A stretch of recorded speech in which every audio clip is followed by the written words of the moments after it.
ہم حضور کے امتی نبی انتظار کرتے رہے، نبی منتظر رہے۔ حضرت خلیل اللہ اللہ کی بارگاہ میں پکار رہے ہیں، ربنا وابعث فیہم رسولا، مالک رسول بھیج دے۔ کوئی کہتا ہے لیسا بفظ ولا بغلظ، وہ ترشرو نہیں ہوگا، سخت مزاج نہیں ہوگا، ماتھے پہ شکنے لانے والا نہیں ہوگا، وہ پیار بانٹنے والا ہوگا، بس وہ آیا چاہ رہا ہے۔ حضرت عیسیٰ نے تو نام بھی بتا دیا نا، مبشرم برسول یاتی من بعد اسمہ احمد، لوگوں میں جا رہا ہوں، چلو نام بھی بتا دیتا ہوں، میرے بعد جو آنے والا اس کا نام احمد ہوگا۔ نبی انتظار کرتے رہے، 12 نبیوں نے انتظار کیا حضور کی امت میں ہونے کے لیے، تمنا کی۔ نستورہ راہب انتظار کرتا رہا، بحیرہ راہب انتظار کرتا رہا۔ شب ہجر کی سختیاں کوئی اس سے جا کے پوچھے، تیری راہ تکتے تکتے جسے صبح ہو گئی۔ زندگیاں گزار دی انہوں نے، سلمان فارسی کی کہانی سن لو، مجوسی کے بیٹے تھے، حق کی طلب میں نکلے، باپ نے گھر سے نکال دیا، ایک پادری کے پاس جا کے رکے، زندگی بھر اس کی نوکری کی۔ جب اس کا آخری وقت آیا، اس نے کہا میری تدفین کے بعد غموریا چلے جانا، وہاں کا پادری خدا رسیدہ ہے، تجھے اس سے کچھ مل جائے گا۔ کہتے میں وہاں سے غموریا آ گیا، پھر اس پادری کی ساری زندگی خدمت کی۔ جب وہ مرنے لگا تو اس نے کہا کوئی ایسا شخص نہیں ہے جس کے پاس اب میں تجھے بھیجوں، لیکن نبی آخر الزمان کے ظہور کے لمحے آ گئے، تو یہاں سے یثرب چلا جا، وہ اس نبی کی ہجرت گاہ ہوگی، تیری زندگی سنور جائے گی، تو نے بڑی محنت کی ہے، بڑی نوکری کی ہے میری۔ کہتے میں نے اس کو کہا کہیں ایسا نہ ہو میں دھوکہ کھا جو مجھے کوئی نشانی بتا دے۔ اس نے کہا 3 نشانیاں، ایک صدقہ نہیں لے گا، دوسرا ہدیہ رد نہیں کرے گا، تیسرا 2 کندھوں کے درمیان مہر نبوت ہو۔ کہتے ہیں میں نے اس کی تدفین کی، یثرب کی جانب جاتے ہوئے ایک قافلے میں شامل ہو گیا، انہوں نے مجھے پکڑ کے اپنا غلام بنا لیا، لیکن میرے پہ مہربانی یہ کی کہ مجھے بیچا جا کے مدینے میں۔ ایک یہودی نے مجھے خرید لیا، میں اس کے باغ میں گوڈی کرتا تھا، کام کرتا تھا، کھجوریں توڑتا تھا، لیکن میں انتظار میں تھا کہ کبھی وہ نبی آخر الزمان آئے تو مجھے دید ہو، کبھی عرش پر، کبھی فرش پر، کبھی ان کے در، کبھی در بدر۔ غم عاشقی تیرا شکریہ، میں کہاں کہاں سے گزر گیا۔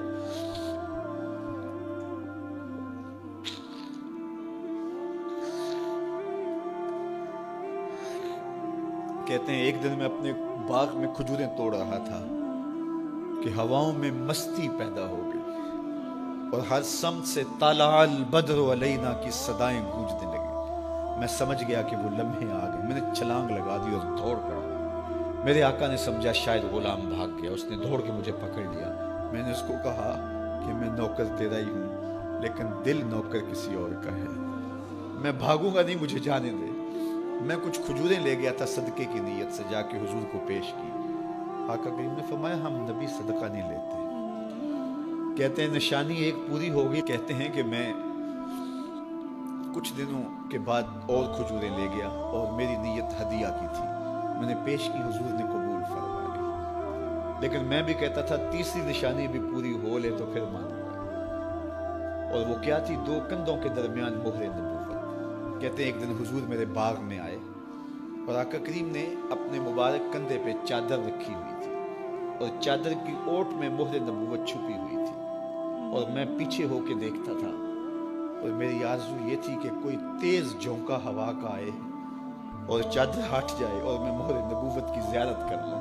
حضور میرے ارادہ قلب سے آگاہ ہوئے، فَأَلْقَى إِلَيَّ رِدَاءَهُ، حضور نے چادر اتار کے میری جانب پھینکی، اور پھر ایسے رخ کر کے فرمایا انظر الی ما امرت بہ، اس پادری نے جو بتایا تھا دیکھ لے آ کے۔ تو کہا میں نے دیکھا کہ حضور کے کندھوں کے درمیان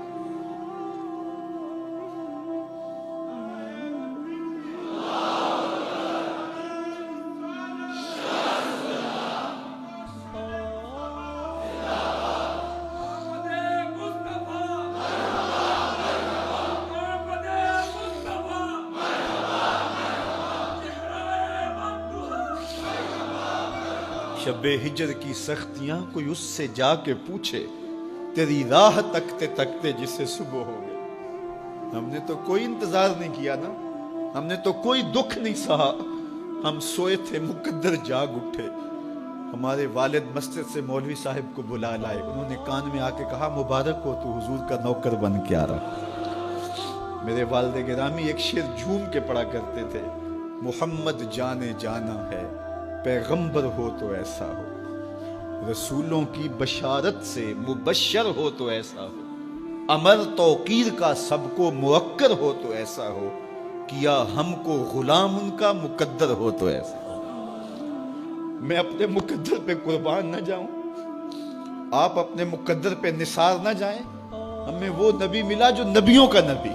بنو سعد کے مقدر بھی جاگ اٹھے، اللہ اکبر، کیا وہ خوش نصیب وادیاں تھیں، کیا وہ خوش بخت پہاڑ تھے بنو سعد کے، جہاں حضور نے زندگی کے ابتدائی سال گزارے۔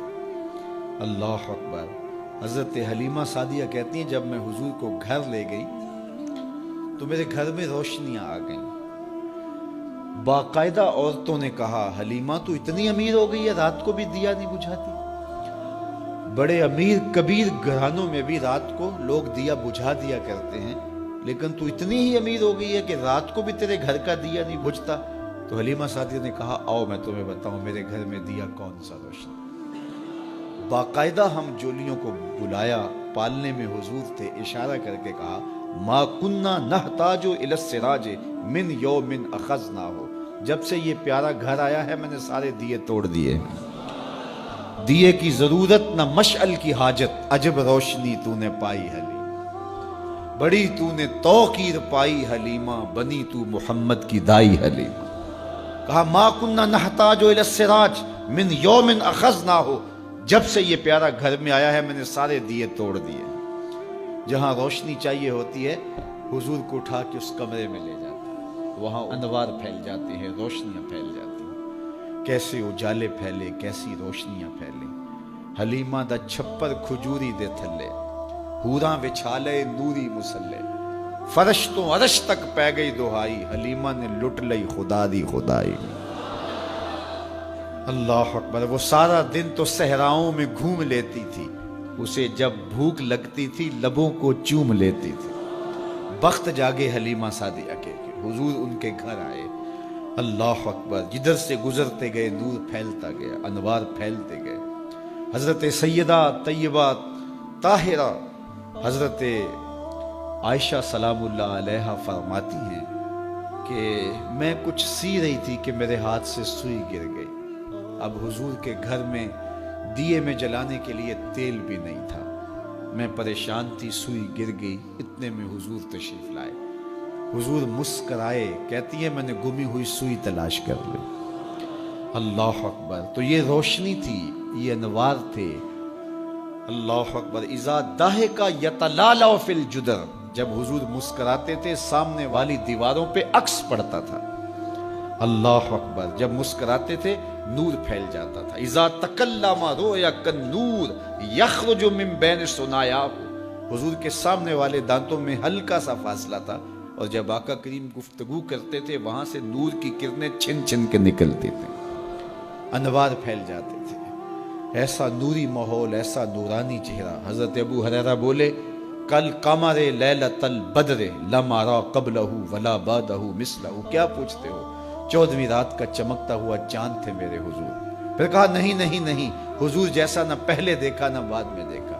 حضرت حسان بن ثابت پاس کھڑے تھے، کہا دیکھتے کیسے، کسی ماں نے جنم دیا ہوتا تو دیکھتے۔ خدا نے وہ سچائی پن چھڑیا جدے وچ محمد نو ٹالیا سی، حسینہ جمیلہ دا منہ موڑ دیتا، محمد بنا کے قلم توڑ دیتا۔ مثل او در عالم امکان متصور نیست، حضرت شیخ مجدد کہتے ہیں حضور کی مثل بزم عالم میں ممکن ہی نہیں ہے، ہو ہی نہیں سکتا۔ اور اقبال کا لہجہ بھی دیکھیے، رخ مصطفیٰ ہے وہ آئینہ کہ اب اس سا دوسرا